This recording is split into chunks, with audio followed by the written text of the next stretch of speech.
Amen. Ça va, vous m'entendez bien? J'ai un accent différent. Donc, si vous ne comprenez pas, vous me regardez, ça ira. Alors, comme Virginie l'a mentionné, je suis l'épouse de Christophe, la belle-fille de Albert et Monique, la maman d'Adélia aussi accessoirement, la belle-sœur de Vincent et de Marielle, et ça peut continuer longtemps. Et votre sœur en Christ, du coup, voilà. La famille est complète, presque complète. Alors, ce matin, j'avais à cœur et vraiment de vous partager un sujet qui me tient vraiment à cœur et que j'essaie de vivre depuis ces dernières années. Et je pense que certains ont pu le voir sur le memento. Alors, il s'agit de l'idolâtrie. C'est un thème un peu...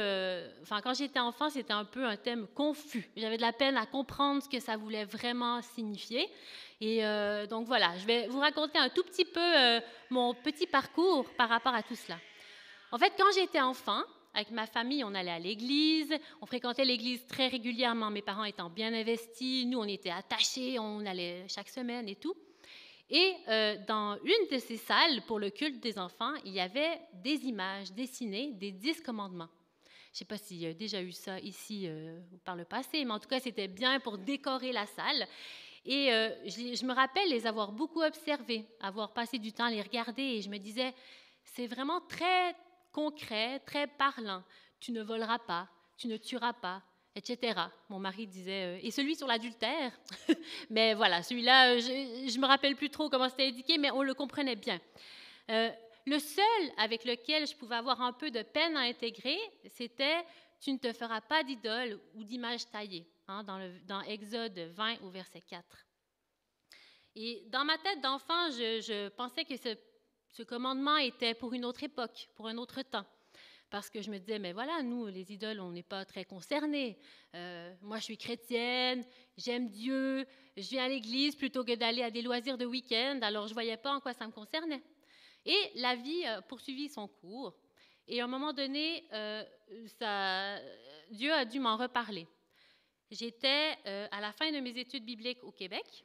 Et je servais le Seigneur dans mon église, dans mon travail, dans mon école, enfin partout où j'allais, j'essayais de servir le Seigneur du mieux que je pouvais.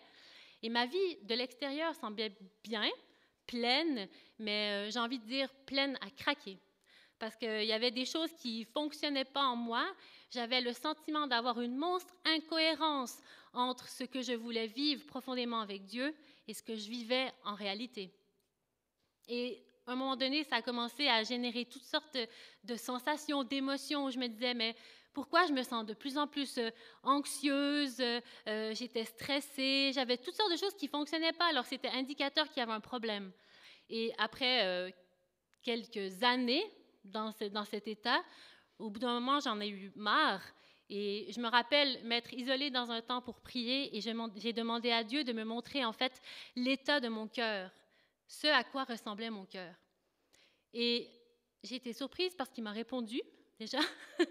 Il m'a montré qu'en fait, à l'intérieur de mon cœur, j'avais toutes sortes de petites statuettes, toutes sortes de petites statues en or, en argent, pareilles que celles qui étaient sur les images de mon enfance. Et je me suis dit, en fait, j'ai été un peu sous le choc de voir tout ça. Et je me suis dit, mais comment toutes ces choses ont pu venir en moi, dans mon cœur, et comment je fais pour les enlever? Parce que je savais que c'était pas bien. Puis je me disais, mais comment on fait pour les enlever? Alors, à ce moment-là, j'ai vraiment pu dire au Seigneur, voilà, je te donne mon cœur, je te donne ma vie. Toi, tu sais, tu as la solution, alors fais quelque chose. Voilà.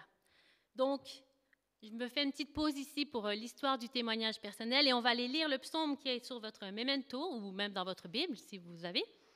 C'est le psaume 115.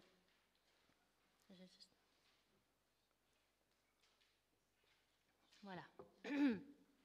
Ça va comme suit.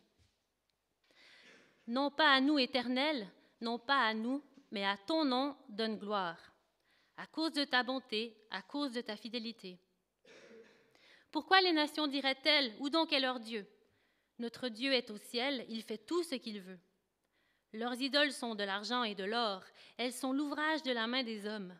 Elles ont une bouche et ne parlent point, elles ont des yeux et ne voient point, Elles ont des oreilles et n'entendent point. Elles ont un nez et ne sentent point. Elles ont des mains et ne touchent point, des pieds et ne marchent point.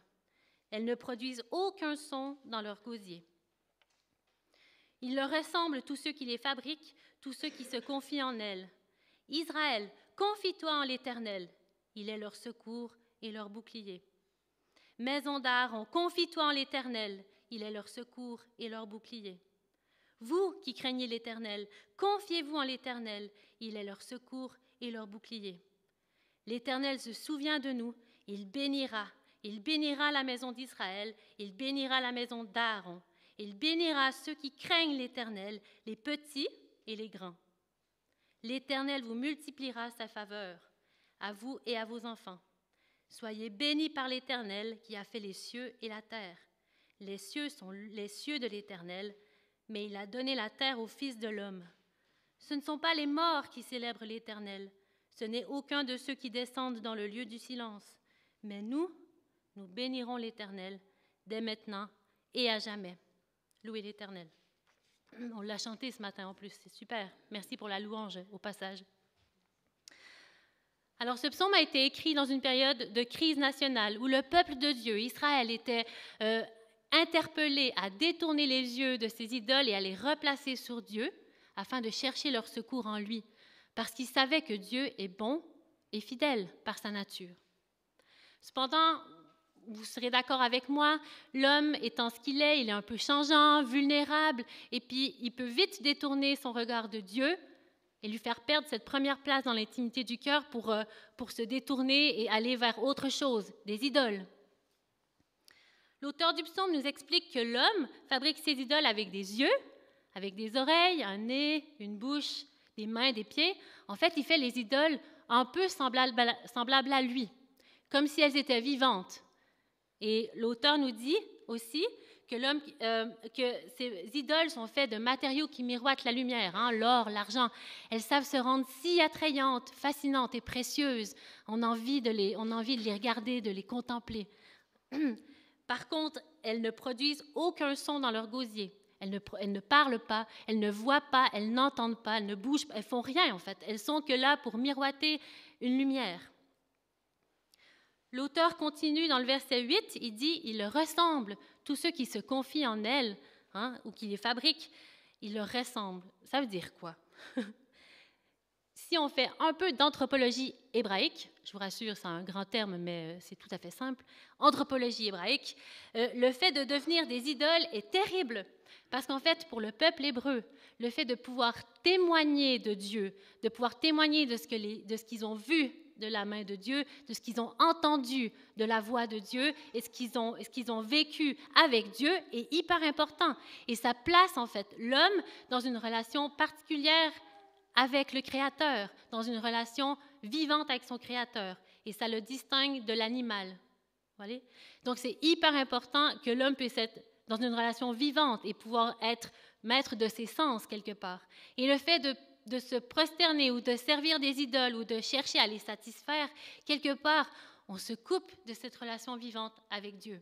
On devient comme l'idole, muette, aveugle, incapable de bouger. J'ai une petite leçon d'objet. J'ai emprunté de la pâte à modeler à ma fille. Oui, c'est sérieux. Voilà. Je vais y arriver. En fait, les idoles, elles sont comme si... Vous voyez mes petits emporte-pièces, le temps des fêtes approche, donc on va bientôt les utiliser.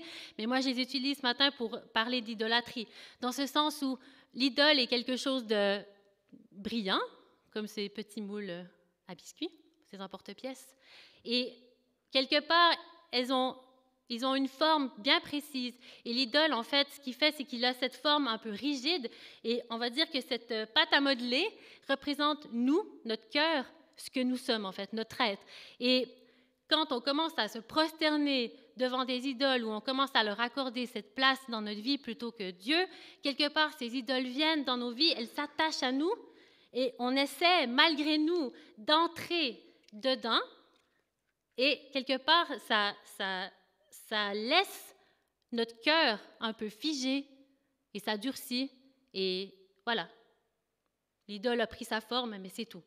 Tandis qu'avec Dieu, quand on est dans les mains de Dieu, en fait, Dieu, il peut nous manipuler, enfin, vous comprenez le mot manipuler, nous former, nous façonner comme il le veut, comme il l'entend. Et il y a quelque chose de vivant, quelque chose de relationnel, quelque chose qui reste dans le mouvement avec Dieu. Mais c'est bien de parler de toutes ces idoles, mais en fait, quelles peuvent être nos idoles aujourd'hui, en 2023, bientôt 2024?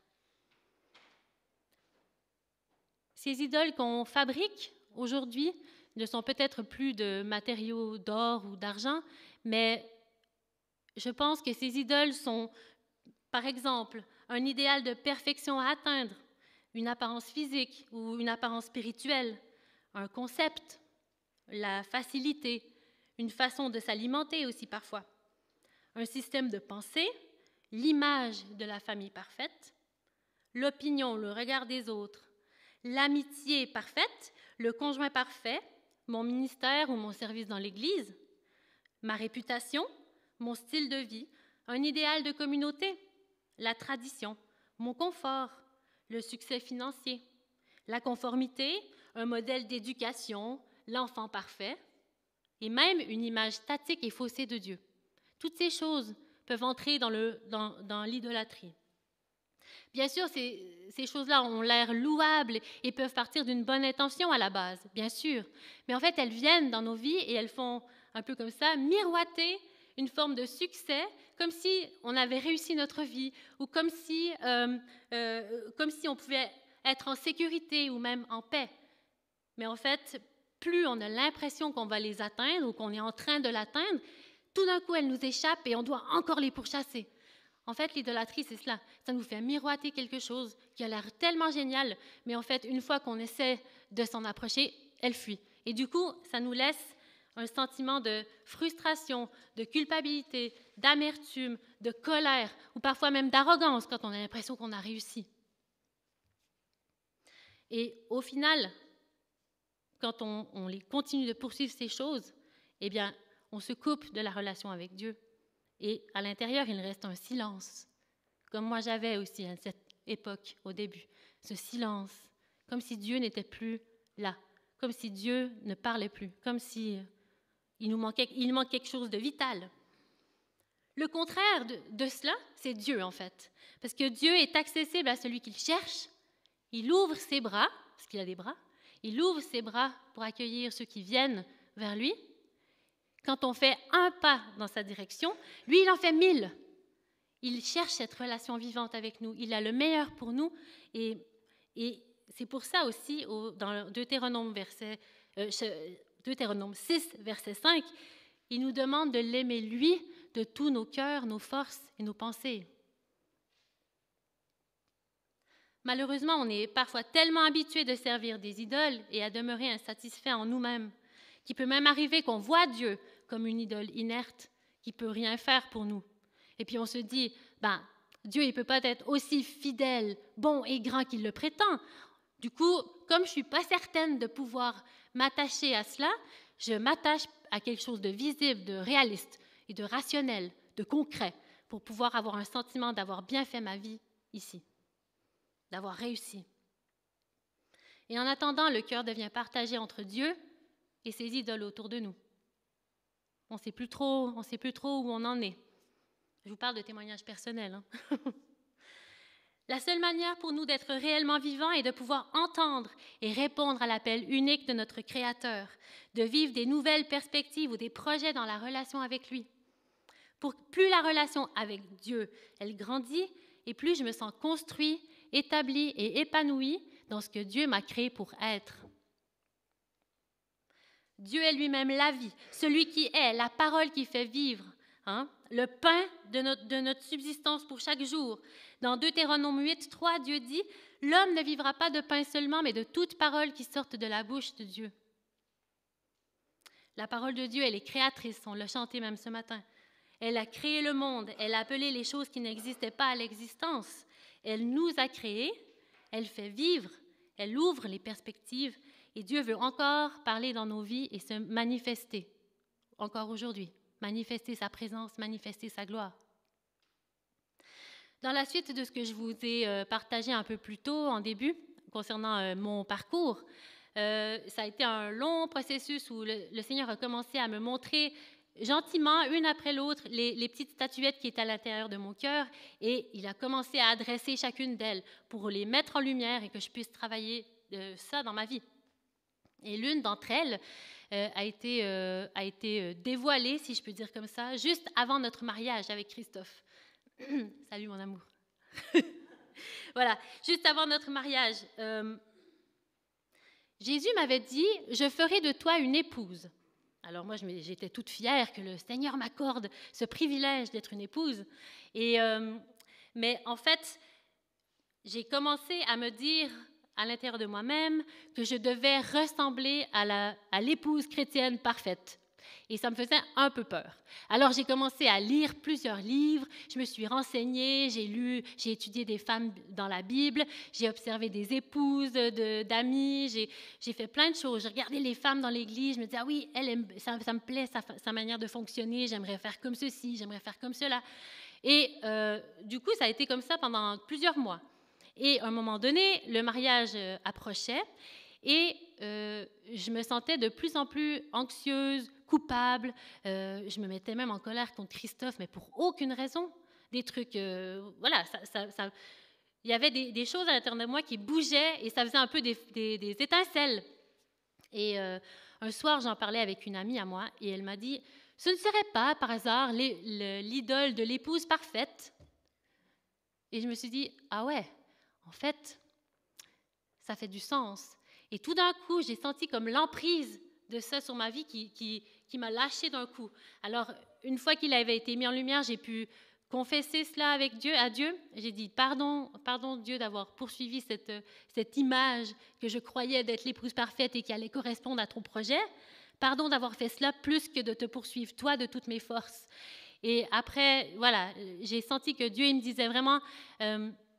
j'ai un projet pour toi et je veux que tu me fasses confiance. Je veux que tu puisses entrer dans ce projet avec moi et que tu puisses goûter à ma bonté et à ma fidélité tout au long du parcours. Pas juste entrer dans un fardeau lourd, mais accepter de le faire avec moi. Et c'est ce que j'ai fait. Et encore aujourd'hui, cette parole me poursuit. Quotidiennement au mariage, je sais que Dieu est en train de faire de moi une épouse selon son cœur. Pas selon mes standards ou ce que je vois autour de moi. Et si on résume un peu, placer sa confiance en Dieu, c'est d'être en relation tranquille avec lui, être humble dans ce qu'il nous demande d'être ou de faire, tout en sollicitant son aide pour y arriver. En gros, il dit le projet, nous on dit oui au projet, on entre dans le projet et il fait le projet avec nous. C'est incroyable. C'est merveilleux. Alors, lorsque Dieu dit quelque chose, que je peux me confier en lui, je n'ai plus besoin de poursuivre ces idoles avec leurs standards très lourds et impossibles, mais je peux me confier en Dieu, c'est-à-dire que j'entre dans les standards de Dieu, c'est ces standards à lui qui deviennent mes standards à moi et qui m'accompagnent dans toute sa fidélité, sa bonté et sa compassion. C'est complètement différent comme manière de faire que les idoles, en fait. Complètement. Et c'est seulement par sa parole à lui que je peux vraiment être rassasiée, comblée et en paix dans mon cœur. En conclusion, il est mentionné dans ce psaume, il est leur secours et leur bouclier. Dieu veut et peut soulager et protéger ceux qui se confient en lui. On le voit au verset 9, 10 et 11. Pas dans une confiance qui est pieuse en apparence ou partagée même avec d'autres idoles et tout, mais dans une confiance qui est sincère, qui est vivante et constante et qui nous procure une assurance que Dieu se souvient de nous, comme on l'a lu au verset 12, qu'il bénira, qu'il comblera et qu'il multipliera sa faveur. Non seulement sur nous, les petits et les grands, la salle était pleine de petits en plus, c'est génial. Ils peuvent aussi recevoir. Mais aussi sur nos familles et ceux qui viendront après nous, au verset 14. Alors ce matin, je crois vraiment qu'il y a cet appel de Dieu de pouvoir prendre un moment aussi pour adresser nos cœurs et se détourner si on voit ou on sent qu'il y a quelque chose dans notre vie qui nous bloque peut-être de cette relation à Dieu, mais prendre ce temps dans la paix et dans l'amour et la confiance que vraiment Dieu puisse montrer s'il y a quelque chose, qu'on se détourne de cela et qu'on puisse s'attacher à Dieu, qu'on puisse s'attacher à lui en faisant confiance un pas après l'autre pour ce qu'il nous demande de faire. Juste un pas. Et on pourra aussi, du coup, nous aussi, comme les gens du psaume, s'écrier, non pas à nous, Éternel, non pas à nous, mais à ton nom donne gloire, à cause de ta bonté et à cause de ta fidélité. Amen.